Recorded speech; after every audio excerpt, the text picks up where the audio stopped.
Welcome to Study Session 6, Diabetes mellitus. Introduction. A diabetes mellitus is a chronic disorder associated with carbohydrate, fat and protein disorder. It is multi-system disorder and it predisposes the sufferer to other conditions, cardiovascular disease, renal, nervous and eye complications. There is an increasing global prevalence, 7%, about 20.8 million Americans. Learning outcomes. At the end of the study, you should be able to describe diabetes mellitus, describe the structure of the pancreas, discuss the global estimate of diabetes mellitus, explain the types of diabetes mellitus and the pathophysiology. Global estimate. For all ages in 2000, 2.8%, 171 million. Projected estimate in 2013, 4.4%, 366 million. Urban population in developing countries is projected to double between 2000 and 2030. The figures indicate diabetes epidemic will continue even if levels of obesity remain constant. Structure of the pancreas. The pancreas is a long, slender gland which lies behind the stomach. It is located in front of the first and second lumbar vertebra. It consists of three parts, head, body, and tail, and contains lobes and lobules. The pancreatic duct extends along the gland and enters the duodenum through the common bile duct. Consists of both exocrine and endocrine functions. A. Endocrine functions occur in the islets of Langerhans. B. Beta cell. Islets of Langerhans secrete insulin. C. Alpha cells secrete glucagon. D. Delta cells secrete somatostatin. E. F cells secrete pancreatic polypeptide. Types of diabetes mellitus. The following are the types of DM. Type 1, insulin dependent DM. Type 2, non-insulin dependent diabetes. Pathophysiology.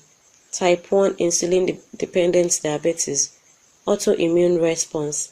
80 to 90% of normal beta cell is destroyed by autoantibodies of islet cell.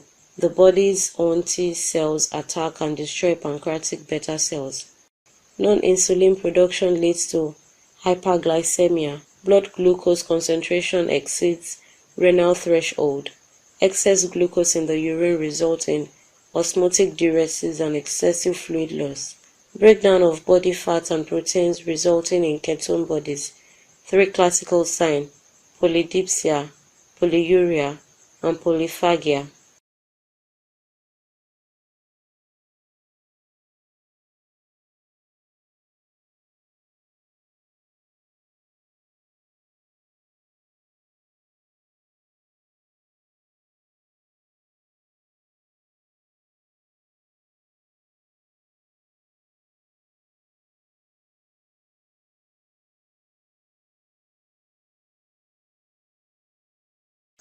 Diabetes mellitus.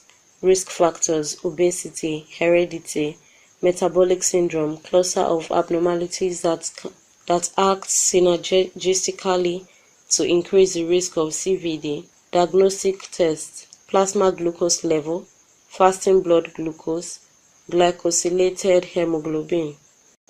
Nursing management, functional health patterns, health perception, health management pattern. Symptoms that preceded diagnosis: polyuria, polydipsia, polyphagia, weight loss. Family history of DM includes drugs, alcohol. Nutritional metabolic pattern. Inquire about normal diet pattern, 72-hour diet recall. Weight loss, food taboo and allergies. Weight loss and gain, excessive thirst, polyphagia. Sexuality reproductive pattern, vulvovaginitis parity. Elimination pattern, polyuria, frequency and urgency. Signs of diabetic ketoacidosis, skin toggle. Activity exercise pattern, exercise tolerance. ability to perform self-care activities, cognitive perceptual pattern, visual deficits, motor and coordination, pains, neurological deficits, paraesthesia, numbness, aphasia.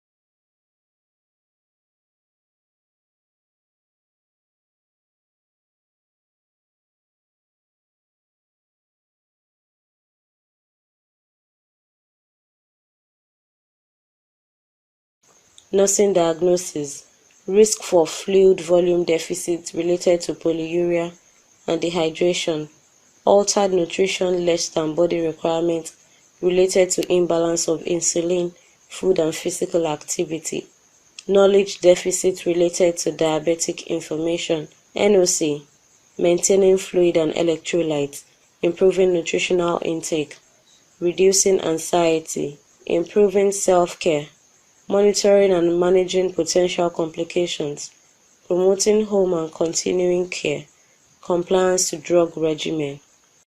Summary to study sessions 4, 5, and 6. This study has attempted to examine the following: hepatitis B, cholestasis, diabetes mellitus. Diabetes mellitus is a chronic disorder associated with CHO, fat and protein disorder, a multisystem disorder. It predisposes the sufferer to other conditions, CVDs, renal, nervous, and eye complications. There is an increasing global prevalence, 7%, 20.8 million Americans. Cholestasis is a disease affecting the gallbladder. Most cases are caused by gallstones. Normally, if one is diagnosed with cholestasis, the person is admitted to the hospital for treatment with painkillers, fluids, and sometimes antibiotics directly into the vein. Hepatitis is an inflammation of the liver parenchyma, which constitutes a major public health problem. Health education plays a major role in its prevention, with nurses at the forefront. All healthcare providers must be conscious to observe standard precautions when providing care to prevent transmission, contacting hepatitis viruses from their patients. End of study session 6. Thanks for listening.